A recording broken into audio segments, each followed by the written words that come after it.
这是20世纪最非凡的骗子，美国50个州和全球28个国家都被他骗过。他假冒飞行员，每次坐飞机都不需要花钱，还骗了不少空姐。而所有这些不过是他在19岁之前的经历，他也因此成为 FBI 有史以来年龄最小的通缉犯。这个故事出自大导演斯皮尔伯格的电影《猫鼠游戏》，扮演这位传奇骗子的就是我们的小李子。他的第一次行骗从学校开始，父亲破产，他从贵族学校转到了普通高中，初来乍到就被一个胖学生嘲笑推搡欺负。走进教室，发现这个胖子竟然是自己的同班同学。我们来看看他是怎么报仇的。小李二话不说走到黑板前，写下了自己的名字，叫大家打开课本。这时所有的同学都以为他是新来的代课老师，他就以老师的身份叫胖子站到讲台前朗读课本，以示惩罚。这还不算厉害的，接下来真的代课老师赶到，又被他骗了回去。之后还给学生布置作业，开家长会，教了整整1个星期才被学校识破。第一次当骗子非常顺利，接着开始假冒飞行员。辍学之后，他正为生计发愁，发现飞行员特别受欢迎，身边总有美女空姐环绕着，还被小孩们索要签名。于是他决定成为一名飞行员，先是假装报社记者采访航空公司高管，知道了关于飞行员的大量信息，然后定制了一套制服。穿着飞行员制服的小李不仅可以免费乘坐飞机，在向银行兑现假支票的时候也毫无阻力，除去源源不断的现金进入他的口袋，床地也是美女不断。他通过与银行柜员约会，获取了关于支票编码的信息，发明了一种新型的支票欺诈手法，大获成功。他请破产的父亲到高级餐厅享用午餐，还送给他一辆名贵豪车，希望父亲借此追回自己已经离婚的母亲。但破产的人开豪车会被国税局收缴，小李只好自己开了。后来就有了下面这个名场面。在酒店，他遇到一位过气明星，过气明星知道他停在门口的豪车，问他：我陪你一整晚，你付我多少钱？他们商量好价格为1000美元，但是小李子身上没有现金，有的是一张1400美元的假支票。随后过气明星就从胸口掏出了现金找给他。不得不说，小李真是个人才，不仅享受了一夜春宵，还倒赚了400美元。但也因为伪造大量支票被 FBI 警员阿甘盯上了。阿甘找到他住的酒店，破门而入，拿着枪对着他的脑袋，而小李不慌不乱，一脸镇定，并向阿甘展示了伪造支票的作案工具，然后说 You're late,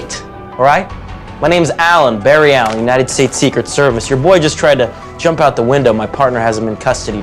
并指着窗外远处的路人说 Old guy almost pissed in his pants when I came through the door. He jumped right through the window under the hood of my car.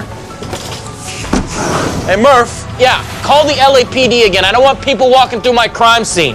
就这样，他带着自己的作案工具大摇大摆地离开了，直到阿甘打开小李交给他的钱包，才反应过来上当了。不过此时小李早已逃之夭夭。平安夜，他给阿甘办公室打了个电话，透露自己在某某酒店的3113号房间。阿甘当然不信，说你打算再耍我一回吗？我在平安夜派20个警员出去闯进你的酒店扑了个空，你就能笑话我们了。听到这里，小李为之前耍他的事道歉，而阿甘抑制不住地笑了起来，说道 You didn't call just to apologize, did you?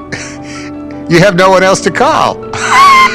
这句话刺痛了小李的心，他能骗过任何人，却没有一个朋友。想到这里，生气地挂掉电话，走出了房间，而房间号正是他透露的3113号。之后，他去到了另一个城市，在那里他有了新的身份，利用一张伪造的哈佛学院医学位证书，应聘当地一家儿童医院，成了一名急诊科医生，手下还管着20名护士和6个实习医生。为了应付日常工作需要，他通过看电影学习医学知识，蒙混过关，并和一个小护士产生了感情。这时，阿甘已经从小李父亲的住处发现了他的住址，并带领一队人马前往儿童医院，只不过他再次扑了空。小李已经转换阵地到了新城市，向小护士的父亲提亲。小护士的父亲是个律师，有一家律所。这时小李又扯了个谎，说自己在成为儿科医生之前干了1年法律工作，大学是在伯克利上的法律专业，于是就这样成为了岳父律所里的一名律师。看着厨房里岳父岳母靠在一起，随着音乐跳舞，他想起了曾经恩爱如他们的父母。小李再次见了他的父亲，告诉了父亲自己即将订婚的消息，换来的是母亲已经跟另一个男人结婚的消息。他很失望，决定不再当骗子了，因为他成为骗子的初衷就是希望父亲开着豪华跑车挽回母亲，希望他们能够恩爱如初。这位诡计多端的犯罪天才其实只是一个孩子，他滔天罪行的目的再单纯不过，只是想让母亲能够回到父亲身边。这位 FBI 有史以来最年轻的通缉犯决定金盆洗手了，准备逃到国外重新开始。但机场每天都埋伏着许多便衣警察，只要一出现就会被抓。于是他打电话给当地的学校，声称航空公司要开启一项新的招收空姐计计划。这则消息在学校女生中炸开，第二天教室里就坐满了前来听讲座的女学生。他通过面试招来了8名相貌上乘的女学生，为他们定制了空姐制服。在登机那天，他被空姐们环绕着，即使路过便衣警察和机场警卫的身边，被注意的也不过是那些漂亮的空姐，没人注意到跟在他们后面的嫌疑人。谁能想到一个通缉犯会用这么招摇的方式躲过警察的眼线？他回到了母亲的故乡，这个他的父亲与母亲相遇的地方。在这个地方，小李与阿甘之间猫鼠游戏迎来了结局。小李看到阿甘的那一刻没有任何害怕，反而像见到了老朋友一样开心。后来在引渡回美国的飞机上，得知他敬重的父亲已经去世，伤心的他去了厕所，但等到飞机落地，他还迟迟没有出来。阿甘命人撞开卫生间的门，发现里面竟然空无一人。看到地上的一颗螺丝，抬起被撬的马桶盖，发现了一个通道，而小李正是从这个通道逃到了地面，这太不可思议了。原来他在假冒飞行员的时候学习了大量的飞行员的知识，并对飞机的构造一清二楚。阿甘只能眼睁睁看着他逃走，但这一次他只是跑到了母亲的家，为了坐牢前远远再看一眼母亲。他因为金融诈骗面临长达12年的刑期，服刑期间他替联邦调查局破了多起伪造支票的案件，因此被阿甘保释，正式聘为 FBI 的研究员。阿甘有件事一直搞不懂，小李是如何在法律考试中作弊当上律师的。直到电影最后，小李给出了答案：我没有作弊，我学习了2个星期，然后便通过了考试。大写的牛逼呀！你恐怕很难想象，这个19岁之前就成为多国通缉犯，骗过28个国家的世纪骗子的故事，竟然根据真人真事儿改编。他的原型叫小弗兰克·阿巴格内尔，1980年出版了自传《猫鼠游戏》，以第一人称描述了他的诈骗经历。2002年被搬上了大荧幕，拿下多个奥斯卡提名，从导演、演员到故事，无一不精彩。现实中的主角除了是 FBI 的安全顾问，还创办了一家有关经济诈骗犯罪的顾问公司。他设计的支票至今还被世界上各大银行和财团使用。他和阿甘也成为了一生的挚友。果然，现实比电影更令人震撼。好了，今天的节目就到这里，我是独立鱼，记得点赞关注，陪你看电影。